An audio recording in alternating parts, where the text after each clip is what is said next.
Just because you don't take insurance doesn't mean your clients can't use it. Mentaya is an out of network billing platform that gets clients to get back 70% back on therapy without the therapist lifting a finger. I've checked out their product and it's truly a game changer. It's what I wish I had in my private pay practice. They handle literally everything so you can focus on what matters: therapy. Go to practiceofthepractice.com/Mentaya to try it out for free. Again, that's practiceofthepractice.com/MENTAYA to get started for free. Mentaya is amazing if you have private pay clients that want to bill their insurance.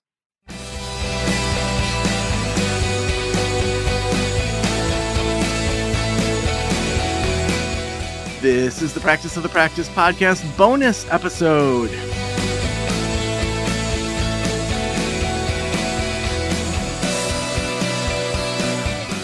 I'm Joe Sanok, your host, and welcome to the Practice of the Practice podcast.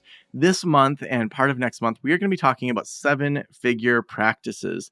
Now, I put out onto Facebook in late September, early October. I just said, hey, are there any seven-figure practices out there? I want to just kind of interview you for the show and see the ups and downs of having a $1 million or multi-million dollar practice. And I thought I might get 3 or 4 people. But I got over 20 people that applied to be on the show. And we are just going to make our way through those interviews and talk seven-figure practices. Because I know a lot of you group practice bosses out there, you're thinking, man, how do I scale? That jump from being, a $500,000 practice to being a multi-million dollar practice, that's just as confusing and just as scary sometimes as going from a solo practice to a group practice. So hopefully we take a little bit of that behind the curtain, the scary, like, what the heck is going on? How do I even do that? Like, what roles do I take on? When do I build a leadership team? Hopefully we take a lot of that just out of the equation and help you learn some really solid things. And just a reminder that applications are open for seven-figure practice club. So that those applications are open in December and January. We're going to be filling up 12 people. And the way that's going to be working is we're going to meet 90 minutes a month, and we're going to have 3 25-minute hot seats. So again, up to 12 people total. You'll come with your presenting problem, issue, thing you want to talk about. And then other seven-figure practice owners are going to be giving you advice and helping you. I'll be facilitating it. And then one other time in the month, we're going to be meeting for 60 minutes. And when we're doing that with our second meeting of the month, we're going to have one of those owners present on an area that they are just nailing it. They're rocking it out so that we can be learning from each other, encouraging people to go into consulting and teaching and growing. And then twice a year, we're going to meet up for live events. So it's going to be an amazing group of people. I know that when you get to that seven figures and multi-seven figures, there's just not as many people to network with. And a lot of times when you meet with them, locally, they want to keep a lot of those secrets to themselves. So that's just something we have coming up. And so go apply for that. Now, today, I'm so excited to have another seven-figure practice owner. We have Soribel Martinez, who is a licensed clinical psychotherapist and a CEO of SM Psychotherapy and Counseling Services, business coach, consultant, public speaker, doctor of social work candidate, and founder of JC's Precious Minds Foundation. Soribel, welcome to the Practice of the Practice podcast. So glad that you're here today. Thank you, thank you, thank you. I'm so happy to be here with you today. Yeah, well, I would love to hear just a little bit of the story of why you started a private practice, and then how did you start to grow before you hit seven figures? So when you started to slowly become a group practice boss, what did that look like? So here's my story. So I'm a single mom. I was working as a school social worker, earning $100,000 a year. And it was a good job to have, right? I had my summers off, every holiday off. I was home when my son was home for snow days and all of that stuff.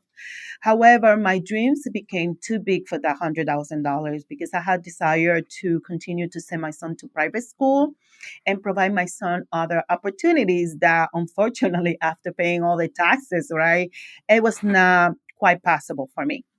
So I decided to come into private practice, and I thought that was going to be like a part-time thing that I was going to do while I kept my full-time quote unquote secure job at the school.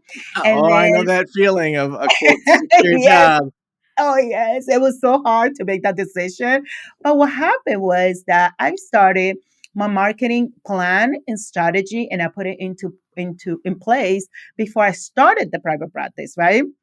So before I even opened the doors to the private practice, I already had 150 clients aligned waiting for me. And then that's how I was like, hmm, wait a minute. I started doing the math. I started looking at it from a different perspective. And I was like, I think there's an opportunity for me to go here into group practice. So I really didn't quite was able to be a solo before I became a group. It was almost like it happened simultaneously. Yeah, that's so funny. So when I started my practice, it was just side gig thing to pay off student loan debt, kept my full-time job. And then I just kept having people that I was supervising say, "Hey, can I come just do that too? I want to pay off student loan debt."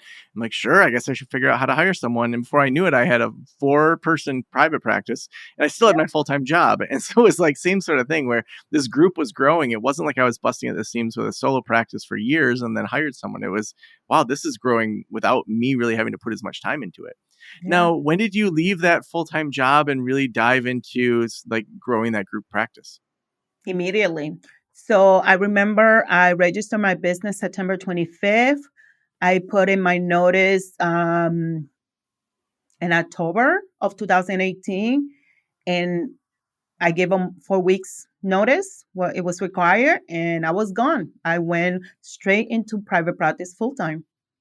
Wow. Now, what kind of infrastructure from the beginning were you really thinking through? Like what systems did you want to have set up since you were starting with a group practice? I wanted to have first a strong business foundation. And I also wanted to make sure that I was not doing everything in my practice. So from the get go, I had a CPA, I had a billing department, credentialing. From the get go, I had a administrative assistant, setting up the appointments for the clients. From the get go, I had my system to hire people, and I started hiring right away.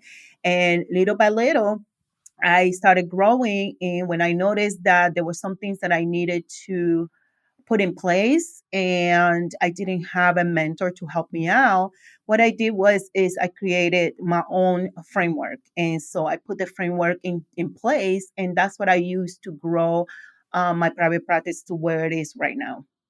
Mm. Now, one thing we're going to kind of focus on today is really growing your leadership team. And so, what's common for most people that we work with is they'll, start their solo practice. They'll slowly grow that.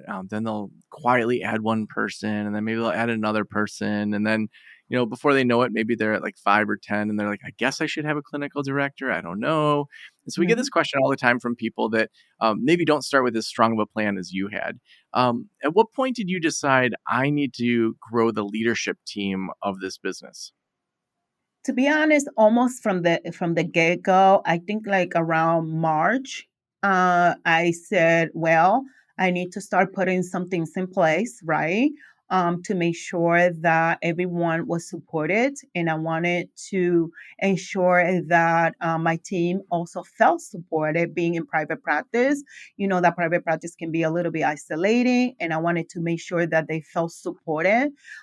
So that leadership mindset began with myself, right? How was I working on my mindset to make sure that I was being the best leader for them and really empowering them as independent contractor to do the same, right? So for me, it's about providing that security. That they get paid every other week, that they have support, that we have systems in place. We use Keep, we have therapy notes, we have our billing department, our HR department, payroll department. So each department I started adding as I started growing and putting those systems in place so they felt supported and they can bring the best work forward. Mm. Now, if we kind of break down categories of leadership, I mean, I typically think there's kind of the clinical arm, there's the operations arm, there's like the money arm, and then maybe sort of like the marketing arm. How do you think through the top tier kind of categories of leadership in your business? I always think about I when I created my business plan, I thought about those different pieces, right? Right now, I have a clinical director that supports me with the administrative work and making sure everybody's supervising everyone, so on and so forth. But honestly, from the time I did my planning, I knew that I wanted to make sure that administratively we were supported, right? Because that's really important, always looking at the finances to have that strong foundation, so people that came to work with us, they felt supported and they were able to get paid consistently, so they could feel safe and they don't feel like, oh my god, we're not getting paid, insurances are not reimbursing. So I have my financials in order from the get-go to make sure that I have that financial cushion there, so I can continue to pay them consistently without having to wait for the insurance to reimburse first. And then from a marketing perspective, marketing is the key, right? For me, marketing is the key to keeping the clinical team or the clinical leaders full with clients that they love working with. So for me, it's having the marketing strategy in place and then creating a marketing plan that supports the specialty of the practice, but also of the each individual therapist, and then they can do work that they love doing. So what I do is I have a marketing strategy and plan for the practice, and then I implement a strategy and plan for each therapist and each provider. Now, when you were hiring those people or like maybe upgrading someone to a clinical director, one fear a lot of group practice owners have is they don't want to overextend themselves. They don't want to end up losing money. Like, how did you think through like how much you were going to pay, say, your clinical director? Like, did you do it as a percent of what came in? Was it they were just paid more per session? Like, how did you think through the actual finances of, say, your clinical director? So I wanted to start first. We started part time, and she's still part time. Because I want to make sure again that I didn't overstep myself. So she gets paid for her regular clinical sessions, and then she gets paid separately for her the administrative work, the clinical, that part of the work that she does.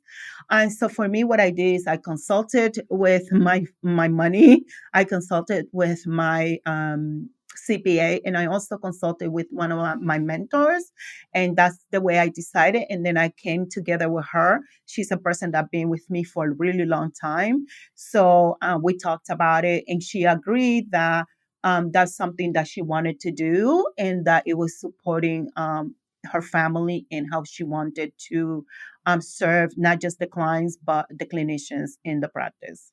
Mm. And then as you looked at like what would you say are the core members that need to be in a leadership team in a practice that wants to be at seven figures or that's headed towards seven figures? Of course, you, the CEO, being the top leader, right? I believe that at some point we do need to hire, if we can or if we want to, we should hire a director. Depends where you at. And I still have a lot of growing to do and a lot of other leadership members that I want to add. But you, as the CEO, a director, I'm dying to have a marketing team just Mhm. to deal with marketing itself. So far, I still do the marketing because I enjoy doing the marketing. I love that, and I still do the hiring process, which he helps me with too. But mainly it's me. So I think that having you as a CEO, a director supporting you, having administration, right? So I have an administrative person, and then I have under her, I have people that work through the tech stuff like Keep and therapy notes and working on the tech part. So the therapists are feeling supported and they're getting supported when some things come up. I also believe that we have to have our finance people. I have my finance people that I consult with. I have consultant. I have my CPA, and I something that I do well that helps me a lot with those things is planning, goal setting, and always reviewing my goal settings and how I'm doing financially and marketing and all of those areas. I do it annually, I do it quarterly, monthly, and every single week I'm looking at the different pieces of the business to make sure that things are running smoothly. But I certainly have a lot of the things and all the members that I want to hire to do different parts of the work, but I'm not there yet because I'm doing other Mm. things. Yeah, yeah.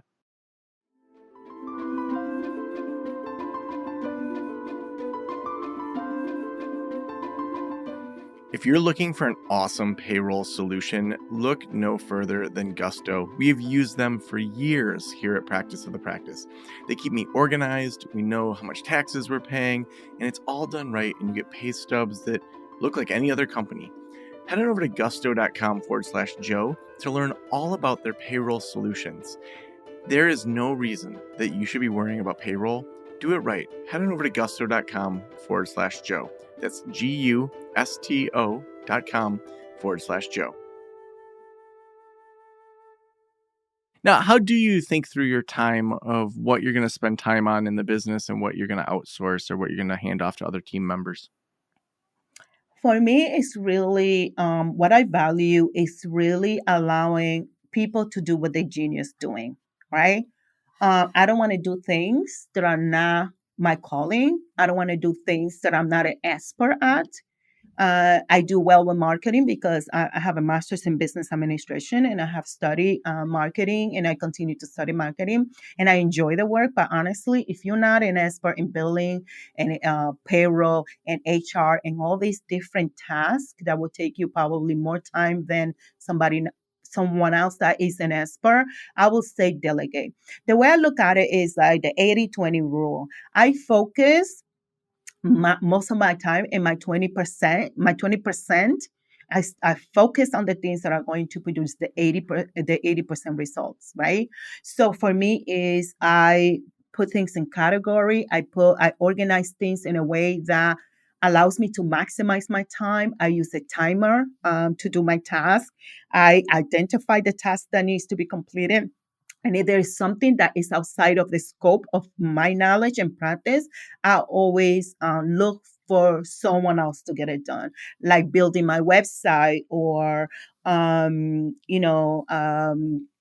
Google ads, Facebook ads, those kind of things. I do not get myself doing it. I prefer to delegate because I feel that I save money and time and resources when I'm able to allow someone else to do what they were called to do.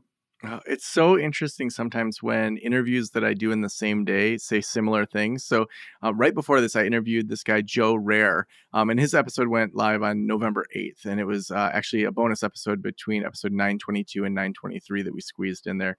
And he literally said the same thing about the 80-20 rule and about outsourcing and joy. And it's just like so great to hear for Yes. me in the same day, even though, they're releasing about a month apart, Yeah. to be like, man, something's in the air where, these entrepreneurs are really thinking this way. That's amazing. Now, Yeah. I would love to talk about challenges of having a multi seven figure practice because, how many clinicians do you have at the time of this recording? Right now, we're about 30, and I just lost a few of them. Okay. So Yeah. right now, we're So, 30. so 20 to 30, somewhere in there. So what for you as the CEO of a multi-million dollar practice, what's challenging for you? Where do you struggle? Like what for you is tough about that level of success with your business? I think one is when people leave. Mm. I just had a big hitter leave. We offer psychiatric services as well. Offer psychiatric services, counseling, psychotherapy, immigration evaluation. So, when someone that is really good at what they do, and there's so many patients being seen by that person, and then you lose the person, it's hard. Sometimes if the person is good, like it really breaks your heart because you know that your clients have lost someone who's amazing at what they do. So that is hard, and having the mindset that we constantly have to continue to grow the team. This is not a destination. This is a journey. There are going to be people that are going to move forward on their career. They're going to want to do different things. And it's okay if they want to go into private practice. I always tell my team, if you want to go into private practice, just let me know. We create a plan and you can go on your merry way. So, that is hard when we lose, good people in our practice. It's hard. It's hard also when you have to let people go, Mm. because ethical issues, or they're not producing adequately, or they're not completing the work the way it needs to be completed. It's hard to let people go. And the last thing for me is because I am also building my consulting business, right? It's hard to keep not balance. I don't believe necessarily in balance, but more like that alignment between one and the other. So me, I don't see as many clients anymore for therapy.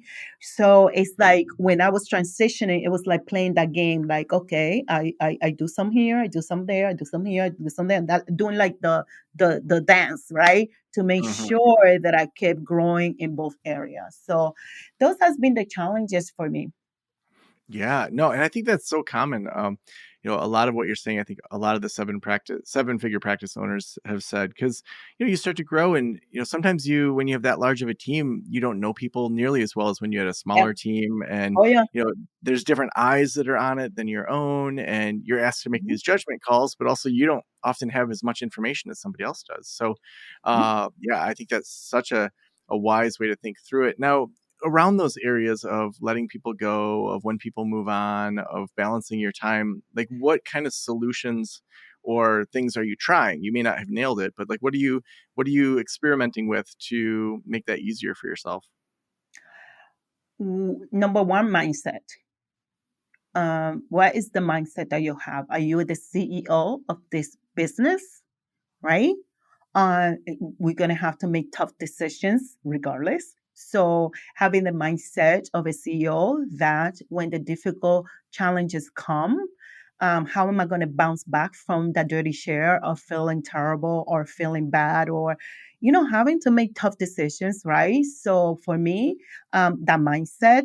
The next thing is planning, executing, staying on top of your purpose, your vision, and your mission, staying positive, training, right? Like connecting with people that are doing similar things to yours, people that are positive that can also like hold you when you are not feeling so great because of what's going on in the practice. So community is important, and really having a system, right? So when you like, okay, so this is not working, and there's something I call the SGOT analysis, or like the SWOT analysis, but the SGOT analysis, where I always want to look at my strength. What am I good at, right? What are some of the growth areas that I need to look at? What are the opportunities? What are the threats? And really always going back to to to step number one, right? Analyze, self-evaluate, recognize what's going on, what is the issue, and then okay, so then I can implement this strategy, and this other strategy. So that way you stay focused. This is why it's so important to evaluate annually, quarterly, monthly, right? So you can always see what is that area that we need to continue to improve, whether if our own leadership skills or strategies, or business skills and strategies, and we're always staying on top of the things that we need to be better at. Hmm. Now, the last question I always ask is, if every private practitioner in the world were listening right now, what would you want them to know? I want you to know that it is possible.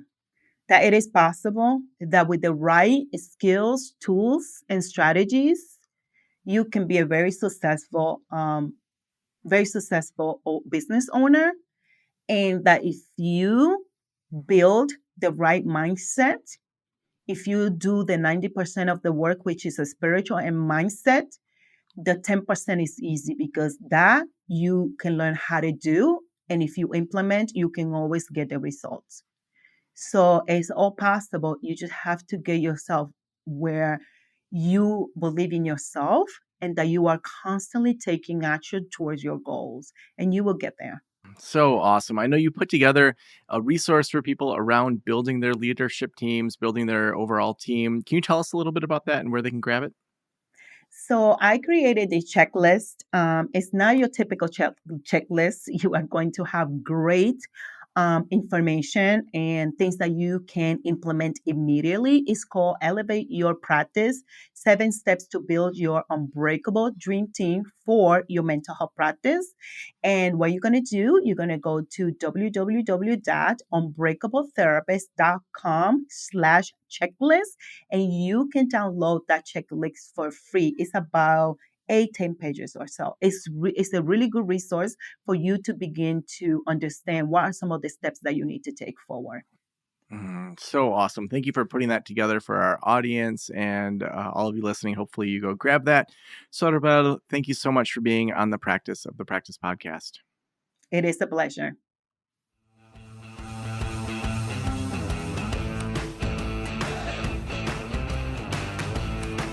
Whenever you make a jump, whenever you're leveling up in some way, it can just be really confusing because you don't know what you don't know. Whether you're starting a solo practice or growing a group practice or doing a 7-figure practice, it's tough sometimes because you don't really know even what you don't know. You don't know the questions to ask. You don't know what the opportunities are.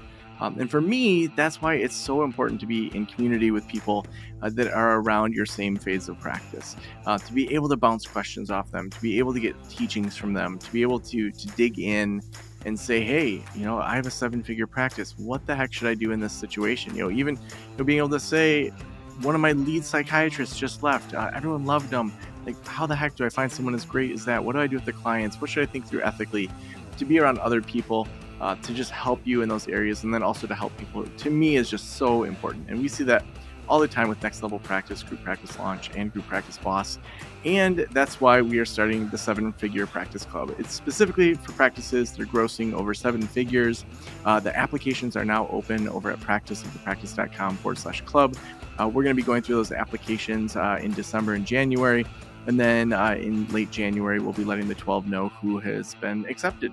And then we'll get started doing those 90-minute meetings once a month where we have 3 hot seats. And then once a month, having one of our members present on something they feel they're just knocking out of the park so that we can learn from each other.